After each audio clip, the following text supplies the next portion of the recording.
The story starts with a group of boys that went out to pick up chicks on a night ride. A high school girl named Hitomi gets kidnapped by several men intending to have fun with her.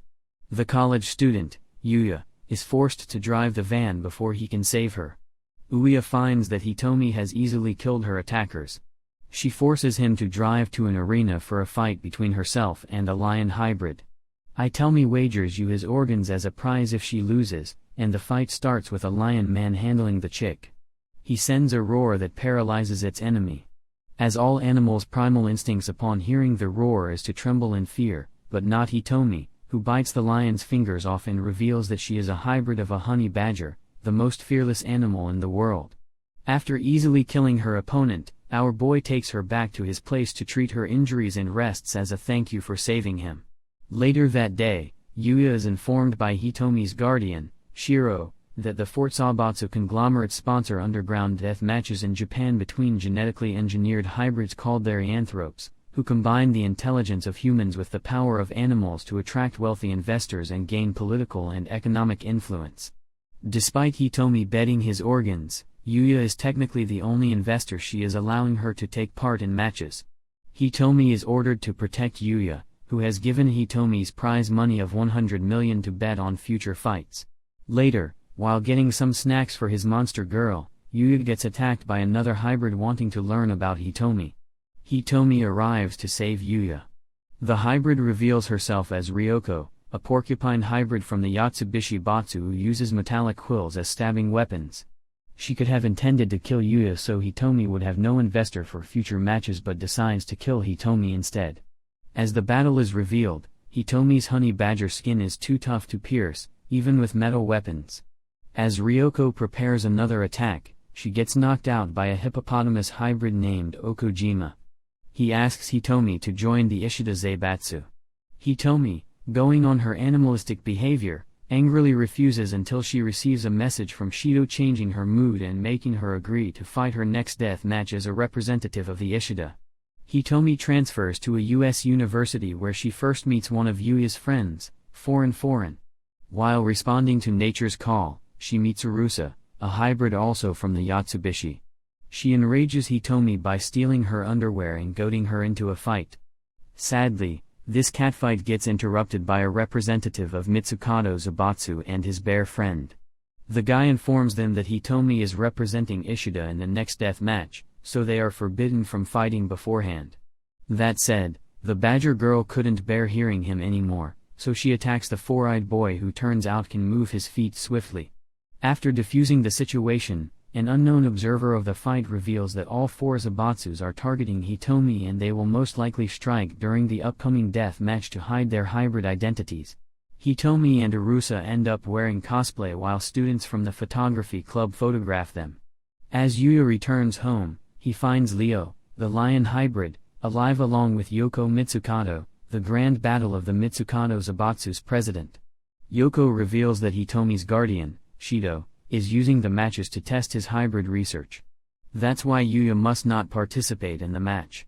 As Hitomi's strategist, Yoko is angered when he decides to take part, having hoped his lack of courage would make him withdraw. She decides to take part in the match to ensure Hitomi's death. That said, there is still one obstacle in front of the team, and that is to find a third member as the match requires 3 team members. Oh, could you imagine attempts to recruit another hybrid, but the only one available is Inaba, a rabbit hybrid who has never won a match yet. To her credit, she was cute as hell. The cutie pie gets attacked by Akimi, a horned lizard hybrid who has been preventing other hybrids from joining the Ishida, aka the Misfit team. Inaba is almost shot by the blood bullets from Akimi's eyes, and although she's fast, she gets cornered in an alley with a camera team showcases how thick she is. Luckily, she gets saved by Hitomi, and by using her sensitive hearing, Inaba deduces that Akimi has a twin sister shooting from another location, allowing Hitomi to defeat them. Since fighting before the matches is forbidden, Hitomi blackmails the sisters into claiming they were defeated by Inaba. Inaba, excited by her first ever victory, joins their team before the start of the matches. Hitomi's team meets Taiga, a tiger hybrid fighting for the Yatsubishi. His sister, Arusa, decides she wants to kill Hitomi.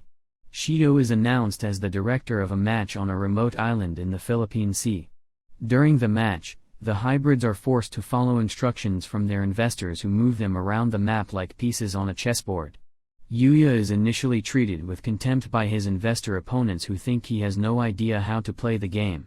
But they are forced to take him seriously when he makes an expert move, which is revealed Hitomi has been sending him hand signals via the monitors, telling him which locations to move her to. Hitomi faces her first opponent, Jerome, a bear hybrid representing the Mitsukado. The bear, after talking with Leo, learned that Hitomi tends to measure the opponent's strength and speed by taking the first hit. So he advised him to draw caution and hit her with his most powerful blow, ending her on the spot. Yet our sexy badger shocks the bear man and the investors by incapacitating Jerome in less than a second with only a single move. Elsewhere on the map, Okojima is placed into a temporary alliance with Shota, a gorilla hybrid from Mitsukado, and Shina, a crocodile hybrid from Sumitomo, to take down Taiga, the former winner of the competition. Using the jumbled terrain to his advantage, Taiga starts leaping all over like a madman or, better yet, like a mad cat, till he incapacitates Ryuji and Shota with ease. Meanwhile, Arusa is maneuvered into an area not covered by the cameras, allowing Kazama, a gecko hybrid, along with Danomuna, a cobra hybrid who's a creep beyond redemption, to restrain Kitty Girl, with Dan planning on some Animal Crossing type of experiment. Back to the main fight, Okojima resolves to die fighting, but suddenly Taiga gets ordered to move to another area by his investor so he can save Arusa. Before Taiga can leave, he gets immobilized by Ryuji, who traps Taiga's leg in his jaws and goes into his spinning mode just like how crocodiles do in real life. Yuya realizes Ryuji had planned this, as hybrids failing to follow instructions within a time limit will be executed via explosive collars. The bunny girl is shown alone elsewhere on the island, minding her own business, being thick while digging a hole. Back to the story, the ugly bastard prepares to show Arusa with a do-over-age anime. Sadly for him, Hitomi, who had been moved there by Yuya, arrives to save Arusa. Yuya is mocked by the investors for making the foolish move to save an opponent, but gets encouraged to believe in his girl by a hottie sitting across from him. As cameras get moved to the area, Hitomi struggles to counter Kazama's fighting style, which utilizes the sticky skin on her fingers. Having been distracted by Hitomi, then has his face slashed by Arusa, reluctantly deciding to team up. Hitomi decides to fight Den while Arusa fights Kazama. A flashback shows that Dan and Kazama got hired to fight in the match by Sumitomo. Yuya learns that when Shido took control of the matches, he changed the rules so criminals like Den could volunteer to become hybrids and compete. Elsewhere, Taiga is suddenly freed from Ryuji's jaws by Okojima after the latter recalled a convo with his boss on how beasts should value their lives and not throw them away. This action allowed Taiga to flee to his ordered destination and cancelled the explosion that would have killed him. Ryuji, angered, vows to kill Okojima, so he powers up, healing his wound. While powering up, we get this fun info on how crocodiles not only have strong bodies that can heal but also strong immune systems that can even cure HIV. Meanwhile, Bad Bunny is shown underground in a complicated tunnel and having the best time of her life. While upstairs, Hitomi is still fighting the rapist Cobra. She manages to trick Den and tries to attack his blinded right side, but doesn't realize Den can still see her, using his snake time to track her body heat. Hitomi suddenly collapses, paralyzed by breathing Den's venom. Kazama also further transforms into a monstrous gecko and overpowers Arusa. Den prepares to put his cobra fangs in Hitomi, but at the last second, Badger Girl overcomes the paralysis and cuts his private parts off with a single slash. With a creak twisting in pain, enraged, Den attacks, but Hitomi easily cuts his body in half, severing his tail and incapacitating him. Kazama is left to fight both Arusa and Hitomi alone as Okojima is about to lose against Ryuji. Their fight is interrupted by Kito, a hybrid sponsored by Yoko. Kito is revealed to be Shota's teammate, and he is an absolute unit, able to kill Ryuji with a single punch without transforming into his hybrid form, further shocking the investors by mercilessly beating Ryuji's corpse.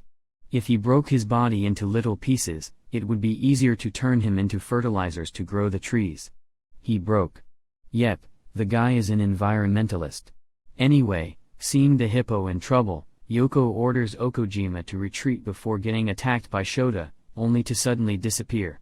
Okojima is shown to have fallen into one of the tunnels dubbed by Inaba. She surfaces next to Shota, who serves as a prime example of why you shouldn't skip leg day, and upon seeing this atrocity, the bunny girl flees in panic. Meanwhile, Kazama is ordered to flee from the area to a safer location, which doesn't turn out to be a good move as she comes face to face with Tiger Boy, who swiftly kills her. Back to the girls, Urusa and Hitomi happily begin fighting each other. Urusa pins Hitomi intending to kill her, but instead, they begin kissing passionately. They are shown to be drugged by Kori, a civet hybrid from Yatsubishi, who can produce a pheromone that causes uncontrollable lust. This enrages Yoko, who considers such tactics shameful and without honor. If the investors don't give any attention to her angry body language as they get more excited watching Urusa and Hitomi. Until Yoko angrily demands the game continue, her true intention was revealed, to humiliate Shido by beating his hybrids and tactics and ending his influence. Her beloved grandfather, who funny is sitting in a different room with his boy enjoying the show. Hitomi suddenly breaks free from her lust by focusing on her real lust for Shido. She attacks Kori just as Taiga reaches them. Behind the scenes, the presidents of the four Zaibatsus discuss corruptly legalizing hybrids, turning matches into a legal business owned solely by the Zaibatsu that wins the current game. Shido, as the head of the hybrid creation project, has been manipulating events so that no matter which Zaibatsu wins, he will be the one with all the power. With the underhanded company politics out of the way, we are back with the action, or rather, the monkey and banana chase, which ends up with Showdown managing to trap Inaba but damaging several trees doing so. Yep, the stick legs have forgotten that Kido despises anyone who damages the forest. So when the big guy gives the monkey boy a mean look, instead of talking it out, monkey boy's minority complex kicks in, so he lashes out and tries to knock his leaf-loving teammate, which doesn't work because, let's be real, a guy wearing glasses skipping leg day can't knock out a guy with face tattoos similar to Mike Tyson. So needless to say, Kido rips Shota in half but leaves Inaba alive. After the big man leaves for his new destination, Inaba becomes determined to help Hitomi by telling her info about what happened and how strong the man is. Taiga insists on fighting Hitomi alone without Urusa or Kori. He reveals that his ultimate goal is to defeat Leo and that Leo is far stronger than people think. And that Leo had only pretended to lose to Hitomi as her strength was so far below his, he didn't take the fight seriously. Taiga, knowing Leo only seriously fights those he considers his equal, strives to become stronger so he could kill Leo in a fair fight. As Hitomi had insulted Leo by believing herself capable of killing him, Taiga became determined to kill Hitomi for the insult. Hitomi and Taiga prepare for a fight to the death, which the hottie welcomes with a scary smile. Hitomi takes several hits from Taiga, waiting for the best time to counterattack, which surprises Tiger Boy who was looking down on her. So he admits she is strong and has the potential to beat Leo. Therefore, he decides to power up to the fullest and go for the finishing blow. However, his dash gets interrupted by Inaba when she arrives to warn Hitomi about Kido. Not realizing Taiga is behind her, as Inaba flees, she gets caught by Kori's pheromones and collapses on the other side. Yuya gets mocked by the investors for killing Hitomi with his playing style, thinking about how his life was empty until he met Hitomi. Our boy overcomes his fear of making choices by focusing on his friendship and decides to forfeit his turn to move Hitomi elsewhere, allowing her to continue fighting Taiga. Hitomi almost manages to counter Taiga's next attack but is suddenly attacked by Kido's transformed tail, covered in heavy protective scales.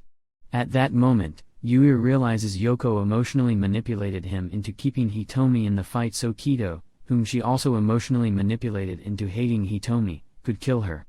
Despite being overwhelmed with lust, Inaba tricks Kori into falling into one of her tunnels, and Hitomi attempts to fight back but cannot cut Kido's armored skin. Hence, she gets dumpstered by the big guy who whips her with his tail. As Kido is about to kill Hitomi, he's attacked from behind by Taiga. But even he cannot cut Kido's skin. Everyone is shocked as Kido fully transforms, covering his entire body in thick armor, revealing himself as a pangolin hybrid. Hitomi gets knocked unconscious. Taiga tries to break Kito's scales by hitting him over and over and over with his sharp claws till the big guy pulls a classic pangolin move, turning into a ball of steel. Kitty Boy does what every cat does, keep attacking the circular object. But then he gets tricked when the beast among monsters opens a hole which Catboy shoves his arm, resulting in the loss of it. Taiga is saved by Okojima, whose attack knocks the tank to the ground, and they proceed to sumo wrestle. But the tank man doesn't play fair and stabs the hippo. However, it leaves Kito vulnerable. Lamenting for taking a claw out of his right eye, despite this, both Taiga and Okojima are clapped by Kito as he stands strong above all. Yoko happily declares her victory for the Mitsukato. However, Hitomi suddenly and explosively awakens and transforms further into her monstrous honey badger form with much more hair that becomes white. In other words, she became Super Badger Scion. Shudo reveals that while most hybrids are genetically modified humans, Hitomi was born with hybrid DNA, making her an origin beast, a perfect fusion of human and animal. A flashback to 7 years ago reveals that Shido first encountered Hitomi living like a wild animal in Hong Kong. By feeding and spending time with her, despite the numerous injuries she caused him, Shudo managed to gain her trust and named her Hitomi. Shido's co-worker Shibayama ended up shooting her with a tranquilizer dart, causing her to collapse in an area controlled by the Layman Mafia. They are eventually saved from the Mafia by match overseer Shinazaki. Later, Natami began to develop feelings for Shido for protecting her. Back in the present, Hitomi attacks Kito with vastly superior strength and speed than her previous attacks. Their punches were so powerful, the players had to cover their ears. As the fight continues, they destroy the filming equipment and cut the power, causing the signal to the ship to be lost. Hitomi manages to slash Kito's unprotected chest, so he decides to go into ball mode, an unwise move on his behalf as the World's Cup is near, hence the soccer fever is in the air, prompting her to kick him into several trees, destroying them. Kito's flashback reveals he associates plants with his mother who passed away and left him with his alcoholic father, who mistreated the flowers, driving Kito to madness and eventually killing his papa. The fight is announced her rise in time to film the action.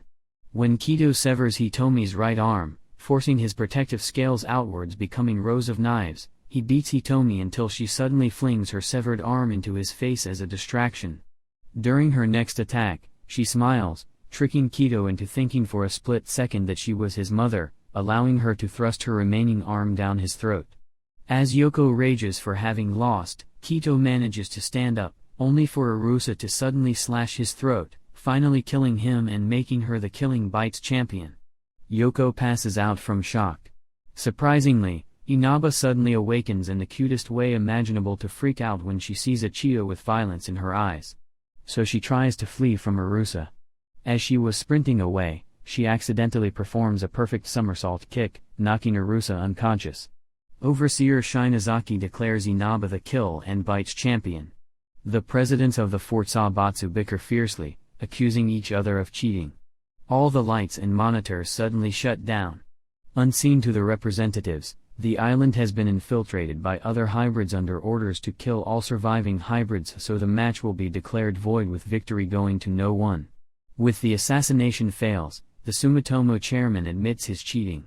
Yet, instead of receiving applause for his truthiness, the Baldy receives the claws of the lion. Just when the old man thought he was safe and started to act arrogantly, the homie says, "What are you laughing at? It's your time to go, Gramps." Turns out the board had other goals in mind, and that is to give civilians access to the hybrid creation surgery. Upon hearing this, the old creep orders Leo to kill them. Just then, hear Leo behind him saying, "Whom the hell do you think you are ordering around? I'm a lion, the most prideful animal on the planet, and I don't take orders from weak humans such as yourself. I'd only work for myself." After literally backstabbing his old boss, Yoko enters the room to see her grandfather's lifeless body. And if that wasn't enough, on top of losing the competition as well as her beloved creep grandfather, she gets defiled.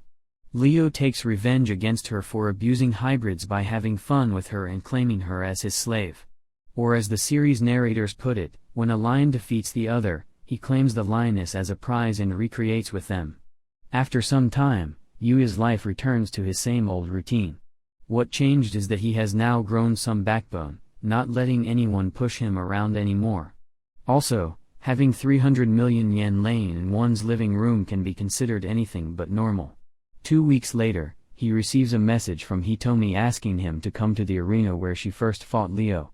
At the arena, Yuya thanks Hitomi for giving him confidence in himself, while Hitomi thanks him for helping their matches.